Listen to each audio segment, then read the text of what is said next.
Assalamualaikum warahmatullahi wabarakatuh. Halo teman-teman semuanya. Perkenalkan, nama aku Fabiola Anindya Akbar dari kelas 12/4. Dan selamat datang di channel aku. Di video kali ini, aku bakal membahas materi matematika tingkat lanjut tentang turunan. Tapi tenang, aku bakal ngajarin kalian semua secara perlahan dan aku bakal ngaitin dengan permasalahan di kehidupan sehari-hari. Jadi, apa sih turunan itu? Nah, turunan adalah cara matematika untuk melihat seberapa cepat sesuatu itu berubah. Kalau fungsinya itu seperti cerita tentang sebuah kejadian, maka turunannya adalah kecepatan perubahan dari cerita itu. Misalnya, kalau fungsinya itu ketinggian, maka turunannya jadi kecepatan. Kalau fungsinya itu jumlah penduduk, maka turunannya jadi laju pertumbuhan. Dan kalau fungsinya itu jumlah orang yang terpapar hoaks, maka turunannya jadi seberapa cepat hoaks tersebut bisa menyebar. Artinya, turunan bukan sekedar angka, tapi dia bisa membantu kita untuk memahami arah perubahan, kecepatan, dan ya, makna sosialnya. Nah, di video ini kita mau pakai contoh masalah sosial yang dekat dengan kehidupan kita, yaitu penyebaran hoaks di media sosial. Kita bakal lihat kapan hoaks tersebut bisa menyebar paling cepat dan kapan mencapai puncaknya. Dan bisa nggak ya kalau disangkutkan dengan materi sosiologi? Karena memang di sini aku merupakan anak sosial. Oke, kalau sudah siap, langsung aja kita masuk ke pembahasannya. Let's go! Nah, teman-teman, sekarang sudah tersedia soal yang aku buat. Jadi, soalnya itu, sebuah lembaga pemantau media sosial meneliti penyebaran hoaks di sebuah kota. Jumlah orang yang telah melihat dan mempercayai suatu hoaks setelah T jam dimodelkan oleh fungsi HT sama dengan 2000T dikurangi 50T kuadrat. Nah, soalnya yang pertama, pada jam berapa jumlah orang yang terpapar hoaks mencapai tingkat maksimum? Yang kedua, berapa jumlah maksimum orang yang terpapar hoaks? Yang ketiga, tentukan laju penyebaran hoaks pada jam keempat dan jam ke-10. Yang keempat, berikan interpretasi di kehidupan nyata masyarakat. Dan yang terakhir, jelaskan dengan konsep sosiologi. Nah, di sini kenapa aku mengambil soal yang terakhir seperti ini? Karena di sini aku merupakan anak sosial dan aku percaya diri bahwa aku bisa menjelaskan melalui konsep sosiologi juga. Langsung saja kita masuk ke pembahasannya. Yang pertama kita membahas dulu poin yang A. Poin yang A itu yang ditanyakan pada jam keberapa jumlah orang yang terpapar hoaks mencapai tingkat maksimum. Nah, step yang pertama yang harus kita lakukan adalah kita harus mencari turunan dulu dari fungsi yang sudah disediakan. Di sini HT sama dengan 2000T dikurangi 50T kuadrat.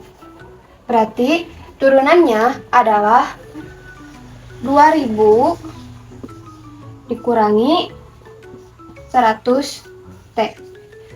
Kenapa ini bisa 100T? Karena 2 dikali 50 dan T-nya berarti 2 dikurang 1, hasilnya yaitu 100T. Kemudian, syarat untuk mencari nilai maksimum adalah H aksen T sama dengan 0. Maka dari itu, langsung saja kita masukkan 0 sama dengan 2000 dikurangi 100T. Nah, setelah seperti ini, langsung kita pindah ruaskan 100T ini ke kiri. Karena ini di sininya negatif, berarti setelah pindah ruas menjadi positif. Berarti 100T sama dengan 2000, maka T sama dengan 2000 dibagi 100. 2000 dibagi 100 hasilnya itu 20. Maka ini sudah terjawab soal yang poin A. Jadi jam ke-20 adalah jam di mana orang yang terpapar hoax itu mencapai tingkat maksimum. Jadi nilai maksimumnya itu di sini 20. Kemudian kita lanjut ke soal poin B. Nah, di sini itu poin B itu yang ditanyakan berapa jumlah maksimum orang yang terpapar hoax. Berarti kan tadi ini maksimumnya itu mencapainya maksimum ketika jam ke-20. Nah, sekarang kita cari jumlah maksimum orangnya yang terpaparnya berapa. Jadi, caranya yang pertama, berarti kita harus mensubstitusikan nilai T ini ke persamaan yang ini. Berarti kita substitusikan ke persamaan yang substitusikan ke fungsi yang 2000T dikurangi 50T kuadrat. Berarti di sini 2000 dikali 20 dikurangi 50 dikali 20 kuadrat.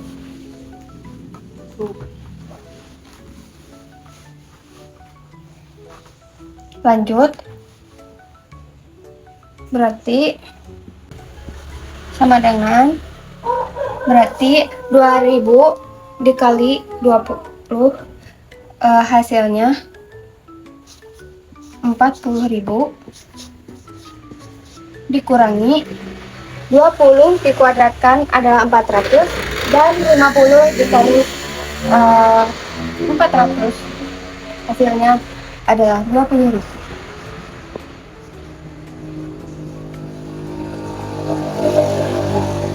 Berarti hasilnya 40.000 dikurangi 20.000 hasilnya itu 20.000.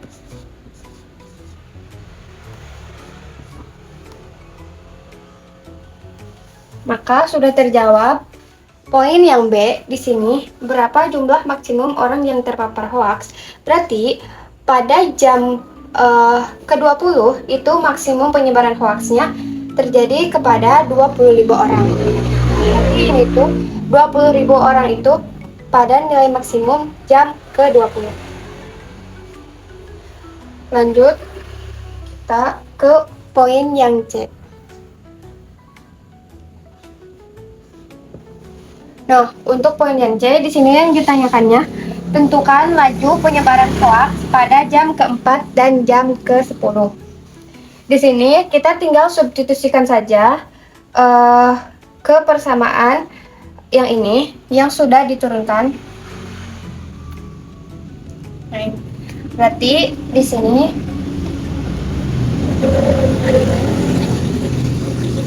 K4 sama dengan 2000 dikurangi 100 dikali 4 sama dengan 2000 dikurangi 400 sama dengan 1600. Berarti ini poin C itu laju penyebaran hoax pada jam ke-4 adalah mencapai 1600 orang. Nah, sekarang kita jawab pada jam ke-10, berarti K10 disubstitusikan juga ke persamaan yang sudah diturunkan. 2000 dikurangi 100 dikali 10. Berarti 2000 dikurangi 1000 sama dengan 1000. Nah, sekarang sudah terjawab juga. Yang ini berarti untuk yang poin C, pada jam keempat, laju pertumbuhannya itu yaitu 1.600 orang per jam. Dan pada jam ke-10, laju pertumbuhannya berarti 1.000 orang per jam. Di sini tuh maksudnya pertumbuhan itu pertumbuhan penyebaran hoax yang tersebar ke masyarakat di kota tersebut. Nah, teman-teman, sekarang aku bakal ngejelasin soal yang poin D, yaitu interpretasi di kehidupan nyata.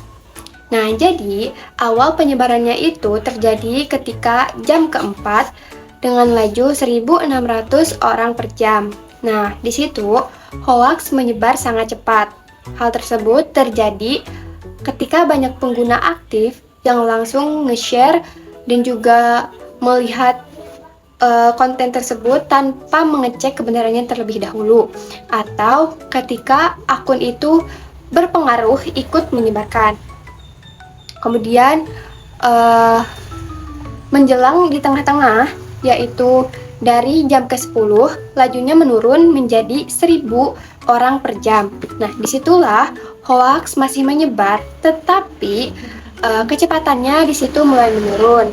Nah, ini bisa terjadi karena mungkin sebagian audiens sudah terpapar saturasi atau mulai ada yang mengkritik, seperti ada yang memberikan informasi yang sebenarnya atau bertanya sehingga menyebabkan tidak seviral pada awalnya.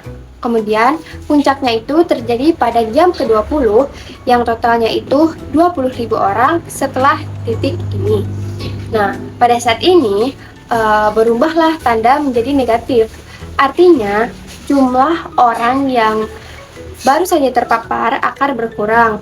Penyebabnya bisa karena klarifikasi dari sumber yang resmi atau adanya edukasi dari lembaga-lembaga yang berwenang, terus juga adanya fact checking atau orang yang bosan karena sudah lama jadi berlalu gitu.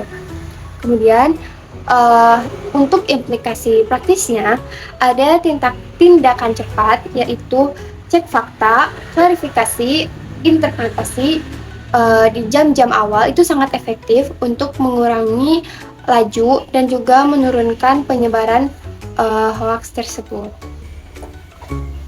Nah, teman-teman, untuk poin yang E, mari kita bahas dari sudut pandang sosiologi. Jadi, fenomena penyebaran hoax tersebut dapat dijelaskan dari beberapa konsep sosiologi. Seperti yang kita lihat, ada 5 konsep sosiologi yang bisa kita kaitkan. Yang pertama, itu ada difusi sosial, atau yang biasa kita sebut dengan social diffusion. Nah, penyebaran hoax ini mirip dengan proses difusi, yaitu penyebaran nilai, informasi, atau perilaku dari satu individu ke individu yang lainnya di dalam masyarakat. Nah, model matematikanya ini bisa menggambarkan seberapa cepat difusi itu bisa terjadi. Kemudian, yang kedua, ada interaksi sosial dan media sosial. Laju penyebaran hoax tinggi pada awal waktu bisa disebabkan karena interaksi sosial digital itu sangat intens. Warga pada saat ini seringkali menggunakan media digital untuk mengakses beberapa informasi. Setiap share, komentar, atau repost itu bisa mempercepat penyebaran. Kemudian, yang ketiga, ada kerumunan dan perilaku kolektif. Sangat banyak sekali masyarakat yang percaya dan ikut menyebarkan hoaks. Nah, dari situlah terbentuk perilaku kolektif. Laju tinggi di jam-jam awal menunjukkan masyarakat itu cenderung mengikuti arus tanpa berpikir kritis. Kemudian, yang keempat ada literasi digital dan kontrol sosial. Nah, di sini menjelaskan bahwa menurunnya laju penyebaran itu menggambarkan bahwa adanya kenaikan kontrol sosial pada masyarakat. Contohnya itu seperti adanya klarifikasi dari lembaga-lembaga resmi dan lembaga yang berwenang. Kemudian ada edukasi, ada literasi, dan juga beberapa penanganan. Kemudian yang terakhir, masyarakat itu mulai skeptis. Nah, ini sesuai dengan konsep kontrol sosial yang formal dan juga informal. Yang terakhir, yang kelima, ada struktur sosial dan pengaruh kelompok. Nah, hoaks ini sering menyebar melalui kelompok pertemanan, komunitas, ataupun grup-grup keluarga. Melalui pertemanan di perkantoran juga hal tersebut sangat bisa terjadi. Nah, puncak persebaran di jam ke-20 menunjukkan betapa kuatnya pengaruh struktur jaringan sosial. Jadi, dari sudut pandang sosiologi dapat disimpulkan bahwa model matematika penyebaran hoaks bukan hanya angka, tetapi mencerminkan proses sosial. Hoaks ini menyebar cepat karena interaksi sosial dan perilaku masyarakat yang kolektif, kemudian melambat ketika kontrol sosial pada masyarakat tersebut mulai kembali karena adanya literasi masyarakat yang mulai meningkat. Baik teman-teman semuanya, jadi itu dia pembahasan kita hari ini tentang bagaimana konsep turunan ternyata bisa dipakai untuk memahami fenomena sosial. Salah satunya adalah penyebaran hoaks di media sosial. Nah, dari perhitungan tadi, kita gak cuma dapat angka, tetapi kita juga bisa melihat pola perilaku masyarakat, kemudian bagaimana informasi itu bisa menyebar, dan juga adanya peran penting literasi digital serta kontrol sosial. Semoga penjelasan ini bisa membantu kalian semua, terutama anak-anak sosial, supaya kalian bisa makin paham bahwa matematika itu sebenarnya bisa sangat membantu jika dikaitkan dengan realitas sosial. Begitupun dengan anak-anak kesehatan, ini juga sangat bermanfaat untuk kalian karena tentunya matematika itu bisa sangat digunakan dalam kehidupan sehari-hari bagaimanapun kondisinya. Jangan lupa tulis di kolom komentar apa yang ingin kalian sampaikan, dan juga terima kasih sudah menonton dari awal sampai akhir. Semoga penjelasannya bisa dipahami oleh teman-teman semua, dan juga jangan lupa like, share, and subscribe. Bye-bye. Sampai jumpa di konten selanjutnya. Stay creative and stay informed. Bye-bye.